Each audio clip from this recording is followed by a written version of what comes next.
Bonjour, bonsoir, balandi nyonso des shows Denar TV. Merci naba o nyonso balandi des shows Denar TV. Soko landinga lelomba liboso, n'hésitez pas à s'abonner sur notre chaîne des shows Denar TV. Otalakaba réalité zole kanamukini. Tu es bino problème il y a Mike Kalambay. Tu es tout sur la mouké problème il y a Mike Kalambay na mwasi nae Peniel Daniel. Tuzawana. Problème ezani na problème à Mike Kalambay zala branché token na détail. Et là, le Béanakati est juste se baser na Mike Kalambay tant qu'un serviteur, entre guillemets, un serviteur de Dieu. To se baser ndewana. Mais non, lingana fungolelo parenthèse moko rapidement pour comprendre avant de chiter. Na tuni boy. Pour la nini soki ba congolais ba kabwani, il faut ka moko anuire moko. Ce bo kabwani na mutu ya kende peka na malembe. Ko kabwana ba congolais zaka soki mwasi akabwani na mobile. Il faut appanza mobile wana ya kopanda, c'est-à-dire appanza carrière na a finir ye. C'est la jalousie, eza ki motema mabe. Comportement neza mabe mingi na ba congolais. Pour nani mobile so akabwani na mwasi, jamais okotika mwasi wana kende tranquille kende zo mobile mususu a continuer vie. Okolingaka koloba ba sotis na kombo mwasi wana po côté ake balinge lisusu te. Pour nani eza mabe. Pourquoi na lobi bongo? Toke na détail siko o comprendre. To moni Peniel abimisi ba photo. A expliqué que Mike Kalambay a maltraité qui était en bazaï na bolingo. Mais trop tout na boé. Tant bozaï na Mike Kalambay na bolingo, bimisa ba photo wana te po an. Po bolingo ezalaki. Mais soki bolingo esili, bolingo ezate, mais gardez toujours silence. Aza mutu bozalaki na ye, aza mutu boboti na ye. Aza mutu bozalaki na ye, aza mutu boboti na ye, gardez silence, gardez sa dignité. Et que ça la moi bien.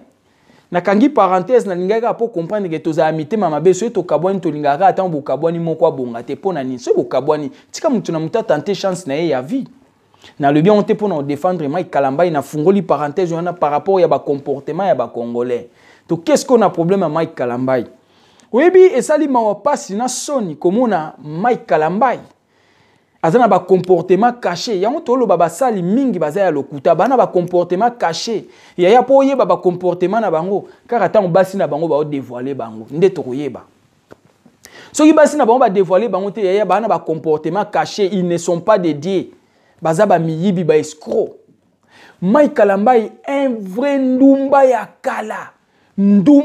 kala depuis abandi musique musala Mike Kalambay ezaka ka basi to yebi. Mais toyebi me ming tolinga to ekoloba makambo eza sans preuve nde mabe.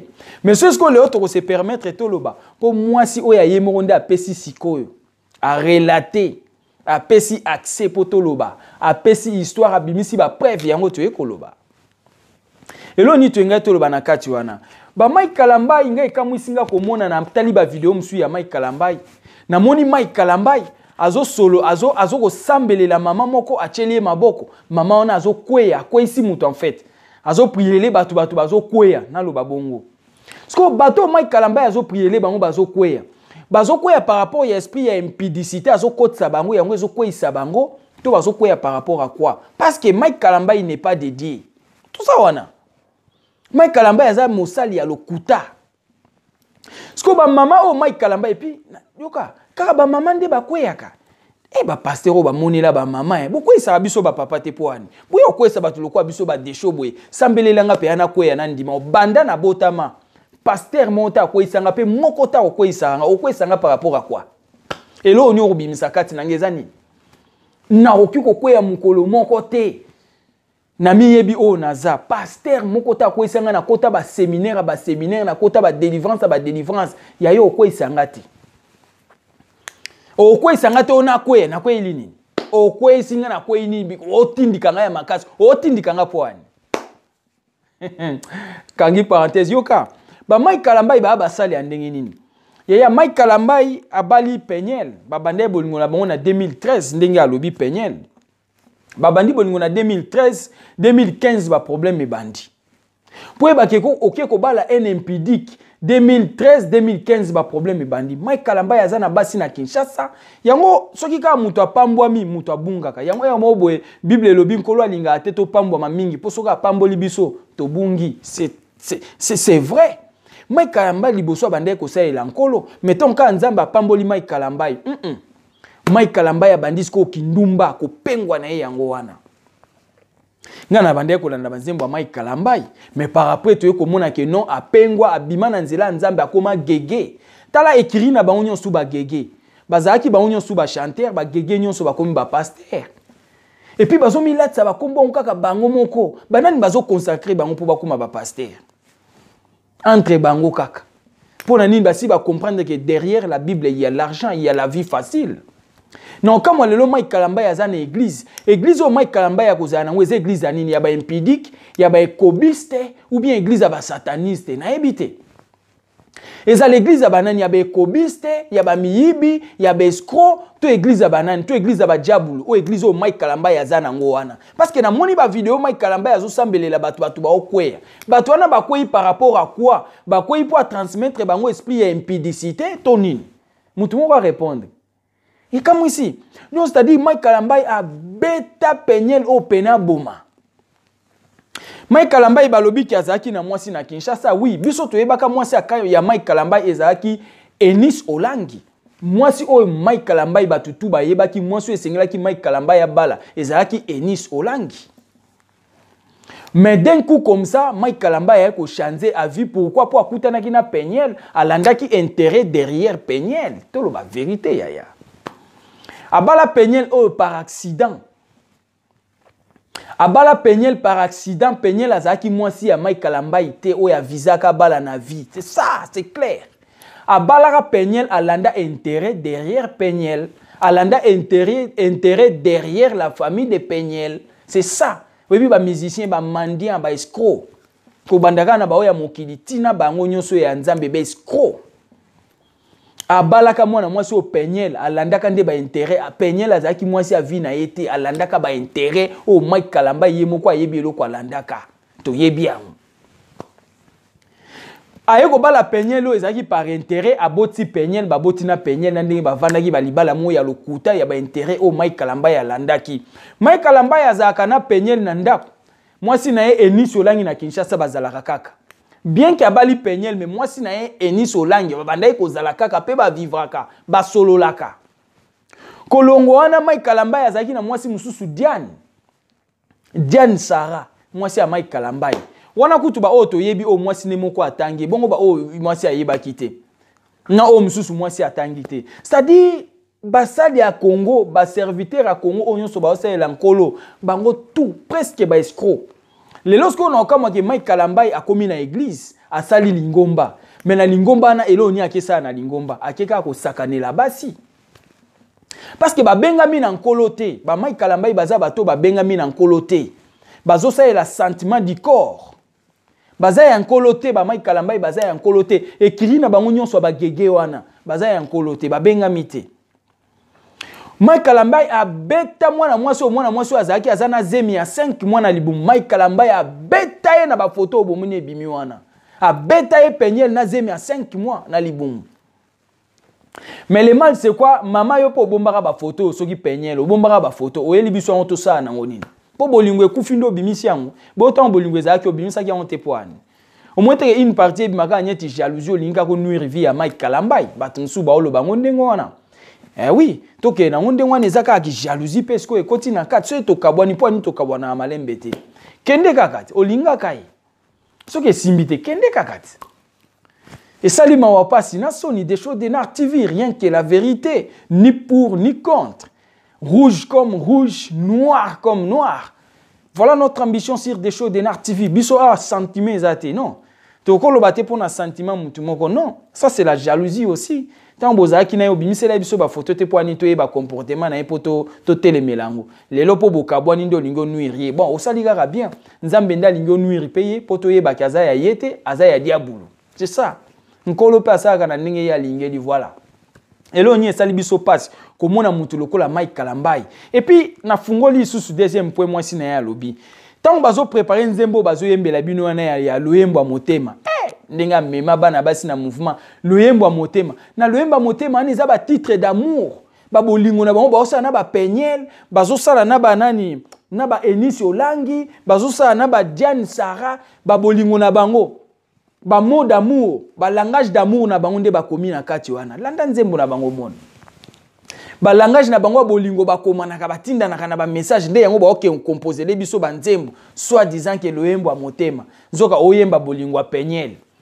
loyembo a motema ozoyemba na bolingo ya Eni Solangi loyembo a motema ozoyemba na bolingo ya Diane Sara. C'est ça bato bazoyembisa biso buzoba bazoyembisa biso diabulu sanke biso toyeba bazoyembisa biso diabulu sanke biso toyemba ba composition banzembo nyonso eza ya nzambe te eza ba composition d'amour ya biloko na bango ya bolingo ya Satan ya buzoba biloko na bango ya kindumba biloko nyonso ba okoma na ba chanson wana voilà nde nzambe obimisa ba muso aganga igege awo yepe parmi les gege Mike Kalamba ipe aza yango okama mambo nyonso ndenge zobima kaka to bando préparer album ya loyembo a motema ona studio nde ndumba mususu pa tindela kinani penyel ba image ndeni ba vivra na Mike Kalamba tout ça wana bango ba na studio ba préparer les bino loyembo a motema Mike Kalamba ya sali kindumba partout na sima kindumba wana a composer aye koyemba azoyemba kindumba aye koyembela biso kindumba na studio c'est-à-dire bazo transmettre biso kindumba na banzembo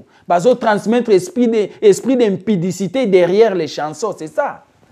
Biso toyeba te menzambe nda azolinga toyeba misala na bango ke baza ya yete ponkolo alobai boyeba bango kana misala na bango. Est-ce que mwana nzambe akoza l'impudique lokwa Mike Kalamba tale bela basi. Na musique a suiba na batu boeti alali ba ser nyonso ayembaka na bango alali ba ser na église ti alembi. Ake komi komisa pasteur. Ake komi komisa pasteur po amoni ke non na nzela église penza na ko rassembler ba ser wana nyonso na tafunaka bango. C'est ça yaya.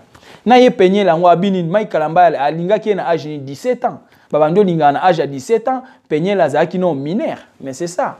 Ça dit bateau na ibisa bino na ba émission de ki na ba pasteur na ba chanteur ya lokuto ya ba église oyo. Musa na banka tumwa ba na bino mike wana. Je le répète même na émission po boyoka. Ba na bino mike wana bango wana ka nde ba sakanela ka bango. Alinga penye na âge de 17 ans. Azaki non trop comment dirais-je azaki non mineur. Ça dit bango ba linga ba sero ya mike wana juste pour jouer avec les serres, c'est ça. Et puis penye lo Mike Kalamba ya linga ki ya bolingo solo te. Ka ndenge ye moko bande ko yebisa Diana, zo yebisa Eni Solangi ke non penye la za mwasi na ngate, c'est juste libaku. Babinga ngoni zaka libaku bo. Ezaka petit mon ka ya ba erreur ka mwasi mo ya ba erreur na bali ka na ba erreur. Azaki choix na ngate azaki gu na ngate na bali ka na ba erreur. Moi c'est à kotanga na États-Unis d'Amérique, yena Kinshasa ayebisi Eni Solangi na eno to boyani déjà na penyel aza mwasi moko aza ya niveau na ngate ezaki ba bolingo mo ya erreur bazongani. Yena Diana na Sara pe bazongani. Nzoka mwasi na États-Unis d'Amérique akenda nde kotanga. Mwasi a 6 classe azongi na Kinshasa, azongi na ndako. Makango ya kosaki Eni Solangi ke bokabwana ki bo ndeni azongi su na ndako. Ale munoko. Tandinga sakaneli basi akosi Diana baboyani mwasi na États-Unis azotanga akosi Eni Solangi na Kinshasa ke to boyana nzoka mwasi azotanga kozonga basali ya ndenge nini ba escroc ba aventurier ba eka derrière liloba nzambe pona koyiba ko escroquer ba mama lelo to mona Mike Kalamba ya komi na église akomi na lingomba ya Mike Kalamba à côté ya nini. Est-ce que Mike Kalamba est pas à côté ya ba mama ke boti ke impudicité yemoko grand impudique. Pesa nga réponse koto wana. Yango mwana mangombe belé lelo. Ba pasta ebele na mangomba bate ya kaisuli kambo impudicité te. Po bango moko ba grand impudique à 100%. Bango moko bataliboso. Ba ndumba ya suka nde ba pasta na ba chanteur ya ba Mike Kalamba na ba gege bango nyonso.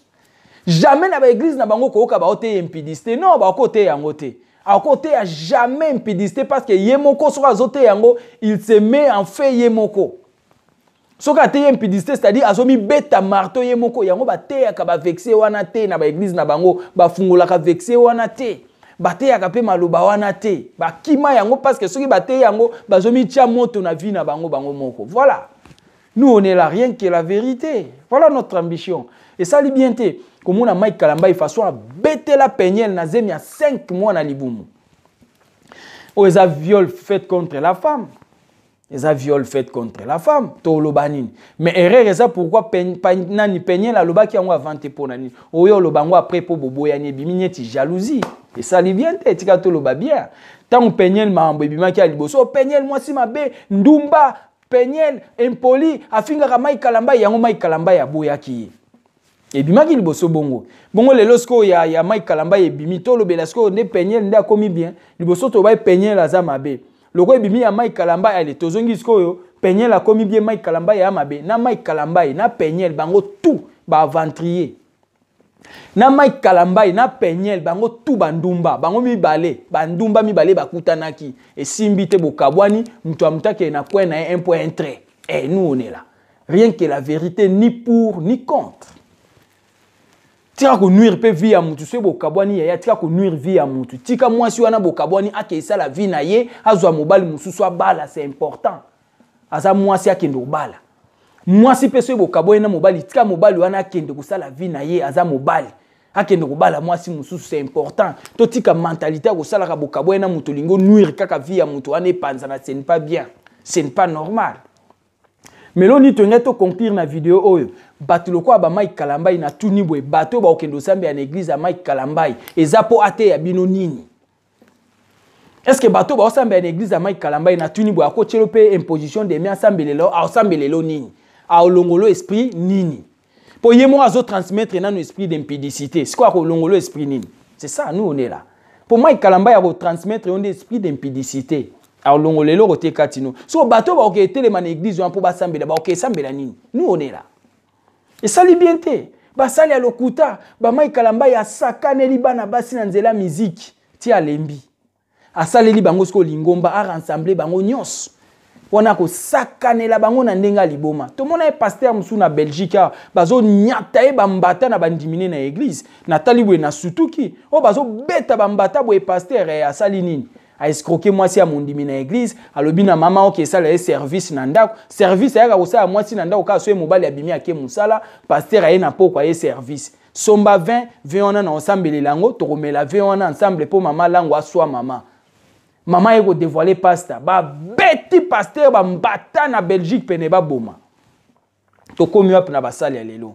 Ça la bien, c'est-à-dire Mike Kalamba aza mosali ya nkolote baza bato o biso tozo dénoncer o yaza na mato ya koyoka sa nini oyoki c'est ça c'est-à-dire Mike Kalamba aza mosali ya nkolote baza ba aventurier o baye ko luka vie facile derrière la Bible baza bato baye ko luka vie facile derrière l'église de Dieu. Nous on est là. Nous on est là baza ya nkolote tala sko ba vérité na ndenge bimi tala liste basi bazo tanga pona ye.